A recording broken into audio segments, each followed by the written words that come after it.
Yung Holy of Holies. Alam niyo po ba na yung tao may tatlong bahagi din? Yung tao may outer court yan, which is yan yung body. Yung body ng tao. Yung holy place, yan yung soul. Yung Holy of Holies, yan yung spirit. Mamaya, pag-usapan na mamaya to. Bakit yung spirit ko nasa gitna mo? Yan po yun, no? Sa iba, ang kanila, body, spirit, soul. Mamaya, pag-usapan na lang yan. Pastor pa, di ba? Pero si Kristo po, tingnan nyo, flash po dito.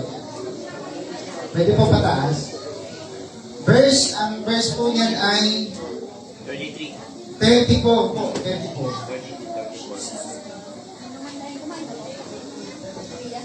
Pagtsagaan niyo po ako na makaantukin kayo. Sabi po diyan, 15th day of the 7th month shall be the feast of the tabernacle for 7 days. Bakit kaya 7 days? It typifies the 7 days to the 7 church ages. The Feast of Tabernacle, sa aspeto po ng panahon po ng ministeryo ng Holy Spirit, yan yung 7 church ages.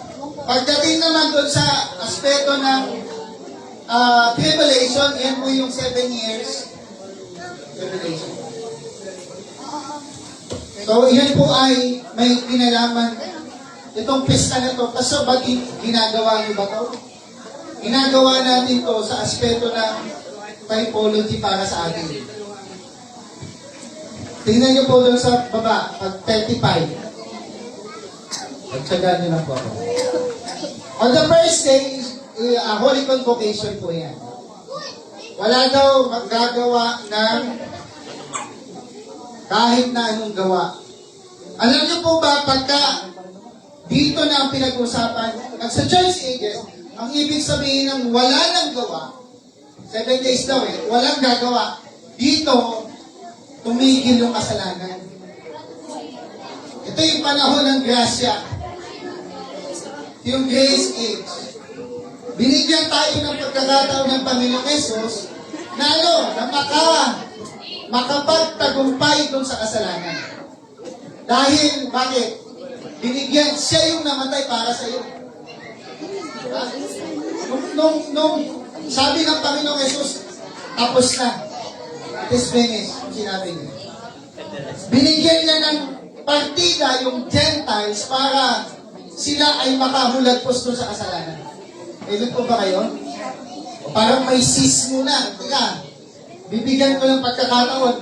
Ito yung panahon po na pagkain niya ng table of showbread. Hinahalo ko yung typology doon sa loob. Sa Holy of Holies o sa Holy Place, may menorah dyan, may table of showbread dyan. Pagdating dito sa Holy of Holies, may Ark of the Covenant dyan. Punta tayo doon sa application sa buhay natin. Yung talata, Hebrews 12:15, sabi po dito, napakaingatan na baka ang sino may di makaabot sa biyaya ng Diyos. Take note po mga kapatid, hindi to dahil mas magaling ako sa inyo. We are lahat tayo dito sa talata. Pero, sikapin natin na yung biyaya ng Diyos hindi lumampas sa atin. Paano lalampas? Alam niyo yung talata na to? Holiness yan. Sanctification yung talata niya. Ang sanctification, hindi lang yung panlabas na hindi dahil mahaba buhok mo lang, pero hindi pwedeng hindi mahaba ang buhok ng babae. Mahaba ang buhok ng babae, pero may kulay. Kapatid, kahit magalit kayo, nasa tanay naman ako. Tapos yung suot mo, pag-anniversary lang, saka mahaba. Pero pagka hindi anniversary, may click. At Pastor Jerry, sabi ni Pastor Jerry, ganito ako mag-share. Hindi ko dito rin ako mag-share. Ganito ako mag-share doon sa congregation. Bakit? Kasi yung sanctification, ang ibig sabihin po niyan, setting apart. If we are part of the world, hindi ka pwedeng masatapan. Yung gusto mo ipakita ng Panginoon sa pesta na to, make yourself holy unto the Lord. Sabi ko kanina po doon sa preaching ko, bago pumasok sa entrance, may ano gagawin ng isang tao? Alam niyo po ba kung ano yung gagawin niya bago siya pumasok doon sa holy place? Yun ang nakakaalam. Mayroon munang susunugin yan. May burnt offering muna. Bago siya maghugas, may burnt offering muna. Pagkatapos ng ano dyan, that is the golden censer. Pag sinek nyo, ilagay niyo po diyan. Pagkatapos ng may kasunod, that is the laver. Yan yung paghuhugas. Alam niyo po, siyempre, Diyos sa katingin naman sa ating mga bago ka pumasok doon sa eternidad, bago ka pumasok doon sa rapture stage, kailangan mo muna ng repentance. Yung repentance na yan, hindi lang yan sa vision. Hindi lang yan doon sa pagkukulang mo. Repentance yan dahil lukewarm ka sa kanyang salita. Hindi ka beriyan sa kanyang salita. At tagal na nitong sinisabi ba ni Francis, I was young people. Sama ko pa si PJ, 25 years ago. Tapos I see myself, nagsishare na ako dun sa isang tao. Ano ang purpose ng tinanggap ko na mensahe, tapos hindi ko kayang i-share sa ibang tao? Akala nyo, pupunta kayo ng millennium? Basta banding-banding lang kayo? Of course not, mga kapatid. Hindi ka bibigyan ng pamamahala sa bansa kung ikaw dito, ikaw yung pasaway.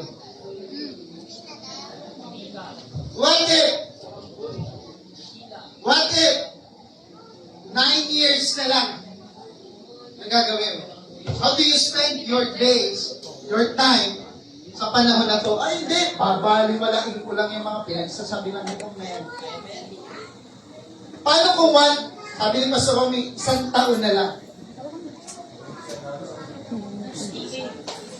Mahirap po ano tawag doon, pagka sinabi ko okay lang yung ginagawa natin, na ganito, that should be delusional. Kung walang kwenta lahat ng pinag-uusapan natin dito, kung hindi ito makakatagos doon sa inyong kaluluwa para magkaroon ng handog na ihain na ibibigay mo sa Panginoon. Pagpasok ng tao dito, kailangan niya maghandog. Pagpasok niya, maghuhugas siya. Pagpasok niya, kakain siya ng salita ng Diyos. Pagkatapos ng sisindihan niya yung candlestick, then after that, may isa pang portion dito na veil. This is seven veils. Ano yan? Yung veil na to, bago ka pumasok sa presensya ng Diyos, nandyan yung mga struggle. Alam niyo po bang takot na takot yung high priest? Hindi siya basta pwedeng pumasok sa part na nandun yung Ark of the Covenant kasi anytime pati siya mamamatay. Kaya mahirap, sabi pa sa Dominic, narinig ko kanina, mahirap yung trabaho ng pastor. Kasi baka siya mismo hindi din maligtas dahil saan? Sa pasaway na membro niya. Alam niyo nangyari kay Moses? Hindi pwede mag-share ng youth? Anong ginawa ni Moses doon? Hindi pwede po. Pwede po. Ulitin ko po ito. What is the essence of all of this? You got your career, you got your money, you got your house and lot, your car. Then after this, what is the next? Walang kahinatan niya. Pag namatay ka, hindi mo madadala lahat eh. Hindi lahat, wala kahit isa. Wala kahit isa. Kahit yung mga contractor at mga congressman, di naman nila madala lahat ng bilyon na sila eh. Tayo mga kapatid. Anong essence? Kung 9 years na lang to, tapos we are easy, we're doing wrong things. Pastor, ano ba yung wrong things? Sabi doon sa isang magaling doon sa na preacher sa Facebook, gusto ng demonyo yung moral values lang. They have your moral values. Okay yung moral nila. Gusto ng demonyo yan. Pero hindi gusto ng demonyo na isabuhay nila yung buhay ni Kristo sa bawat tao. Si gusto ng demonyo, okay, ang anak ko okay, we have money, we have meron kaming tinapos, meron kaming ganito, meron kaming ganyan. Pero ang problema, wala kang Kristo sa buhay mo. Pero sabihin, bakit? Nakikita mo ba? Mga kapatid, from the abundance of the heart, the mouth speaketh it. So ano sabi ng Panginoon? Makikita mo sa bunga kung ano ka. Hindi yan pwedeng i-deny kasi ano ba yan? Yung sabi doon, actions speak louder than words. O anong action mo ngayon, yun yung buhay mo sa labas. Ano pong sabi ng talata na to? Napaka-ingatan na baka sino man hindi makaabot sa biyaya ng Diyos. Na baka kayo'y bagabagi ng anumang ugat ng kapatitan. Marami tayong naranasan ng problema. Kahit sa ating sarili, mayroon tayong problema minsan. Hindi tayo makadiretso doon sa Holy of Holies. Mahirap ba sundin yung kalooban ng Diyos? Mahirap ba sundin yung kalooban ng Diyos? Amen. Mahirap mag-amen eh.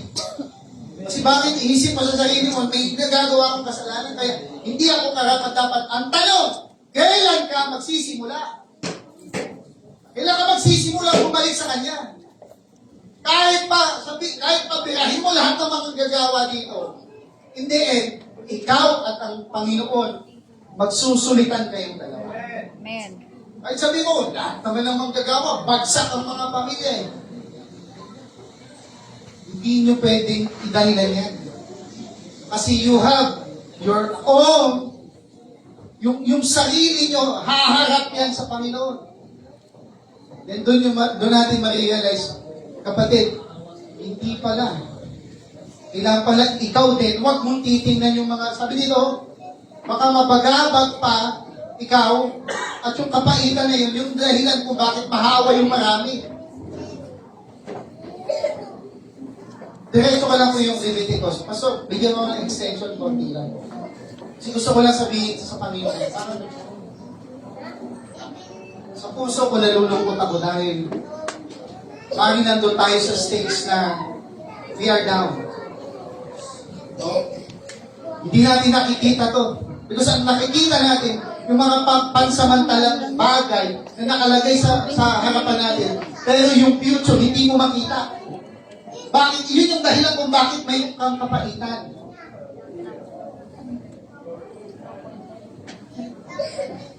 Sabi dito sa 17, sapagkat nalalaman ninyo na bagamat pagkatapos ng ay ninanasan niya magmana ng pagpapala. Gusto niyo po ba ng pagpapala? Amen. Dalawang klaseng pagpapala. Pagpapalang galing sa Diyos, pagpapalang galing sa demonyo. Akala niyo dahil may pera kayo sa Diyos galing? Hello? Hindi dahil maaluan ka sa pera galing sa Diyos. Hindi dahil hindi ka nagkakasakit sa Diyos ka.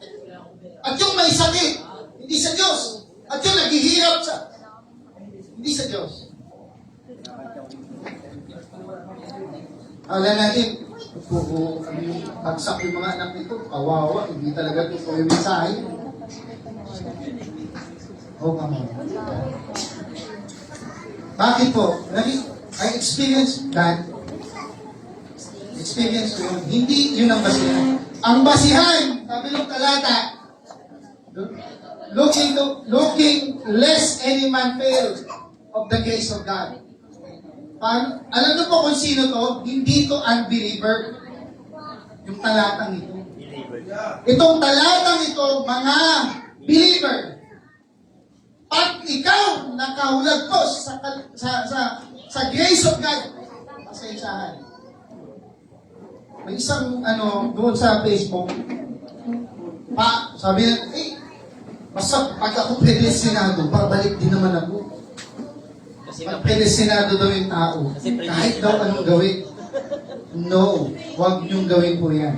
Bakit? Ang predestination ng Diyos nakabase sa paunang kaalaman niya kung susunod kayo sa Kanya. Kung iibigin niyo siya o hindi. Pwede sabihin niyo sa akin, ngayon lang naman to, paso, pagka may asawa na kami, may anak na ako, seryoso na ako. Antay. May option. Alam niyo mga kapatid, huwag niyo yung iwasan. I'm talking to all of yung mga kasama ko dati. Nandito ako, ilang taon na ako dito, nawala. Ilang taon na ako nawala dito, Brother Francis? 7 years, 9 years. Mag-isa lang ako na manggagawa doon sa tanay. Pero na-realize ko, Lord, kaya pala ganito yung nangyayari kasi gusto ng demonyo, may kasama siya sa lake of fire. Alam niyo po ba, ang kasama niya doon, hindi unbeliever. Alam niyo yung talatang Revelation, yung mga duwag? Alam niyo kung sino yung duwag? Yung duwag, hindi niya kayang panindigan yung mensahe na tinanggap niya. Hindi niya kayang ipamuhay. Hindi niya kayang i-apply sa sarili niya. Kapatid, kahit tirahin niyo pa ako, sabihin niyo sa akin, yabang-yabang mo dyan. Wala akong magagawa sa inyo. Ang masasabi ko lang, sasabihin ko yung mensahe ng Diyos dahil yun ay makakapagligtas sa inyo, makakapagligtas sa akin. Kahit pa may nakikita kayo, kahit puting damit ko, baka may nakikita kayong pula dyan, something, na batik. Sabi ng Panginoon, ba't tinitingnan mo yung puna sa iba, tapos hindi mo rin tinitingnan yung puna sa sarili mo? Kahilan sa iyong mga mata. Diba? Mga kapatid, ang believer ngayon, kung bakit siya mapupunta doon saan, sabi nun, sa 15, yung kapaitan, dahil may something na problema. Bago pumasok ang isang believer dito, kailangan niyang mag-repent muna. Pangalawa, kailangan niyang malinisan ang salita. Yung pangatlo, yung pangatlo. Acts 2:38, nalimutan niyo na po ba yan? Sabi ni Pablo, kayo dali na namang makalimot. So, naninibago ako sa inyo sa mga nalilimot. Gusto ko yung guts na dati, kung paano ako malis dito, iniiwan ko siya na nung umalis ako, mainit. Pero nakakalungkot, kailangan pa namin sumigaw. Pero alam niyo yan. Alam ko kung ano yung sinasabi ko. Hindi kayo maliligtas base lang sa estado nyo ng buhay ngayon. Kahit pa lahat nakagraduate kayo, kahit pa lahat nakuha nyo, kahit pa lahat.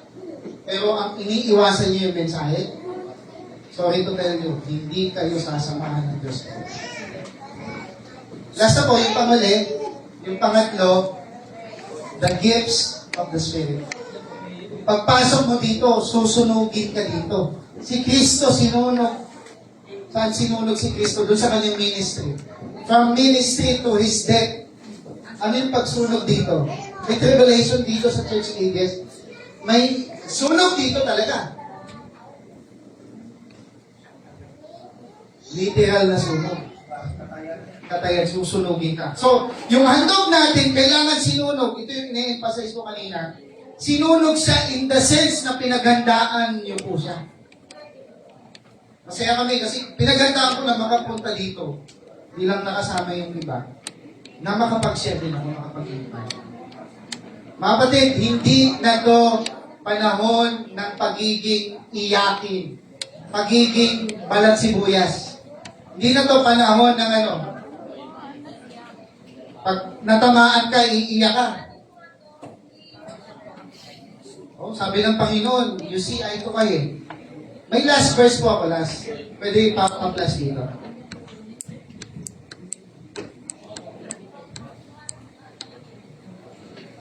Anong verse yung yung sea of glass mingled with fire? That is the bride. Ito yung kalagayan ng bride. Yung kalagayan niya, paano siya nakapagtagumpay. Sea of glass. Revelation chapter 4, verse 6.